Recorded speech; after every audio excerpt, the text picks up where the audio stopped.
Winterizing plumbing pipes, preparing your home's plumbing for freezing temperatures that can cause leaks and breaks in the home. When water freezes, it expands as it becomes ice. This expansion produces pressure within the pipes, which can cause a whole lot of damage. Joining us for today's KX Conversation is Ryan Bauer, the owner of Bauer Plumbing. Thank you for being here. Thank you. What do you do to winterize our pipes here in the state? Just make sure you drain pipes that need to be drained out. Lawn faucets, outside lawn faucets, you need to make sure the hoses are off before it freezes. Otherwise you can have issues in the springtime with the faucets freezing up.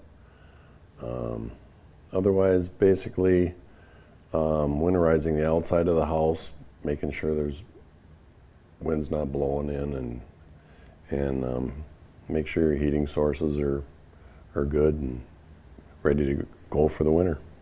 And you say before it freezes, so when is a good time to do this? Is now too late? Well, now would be once it gets in the evenings below that 30-degree mark, yeah.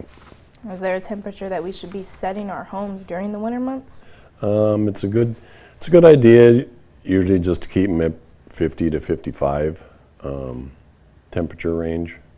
And if you leave to go somewhere over the winter time, make sure you shut the water off. It's a good idea to shut the water off to the whole house, and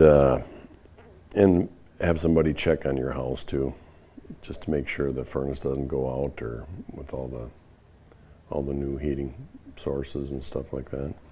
So you've given us some good tips. Is there anything that I missed out on that you would like to add?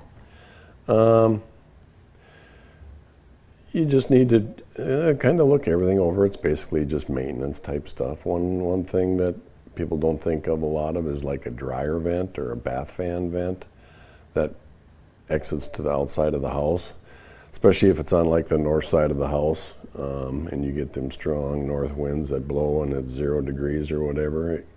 If the vents aren't closing properly, they can actually freeze pipes that are inside the house a ways, and which you would never think they would, but they do. And I guess, is it better to be safe than sorry? Is it costly, in the long run, as opposed to like not doing it, Well, no, it's better off if you do it's basically just the maintenance type stuff that, a guy needs to check out and do. Okay. Perfect. Well, thank you for coming on, and thanks for talking to us today. Yeah, alrighty. Perfect.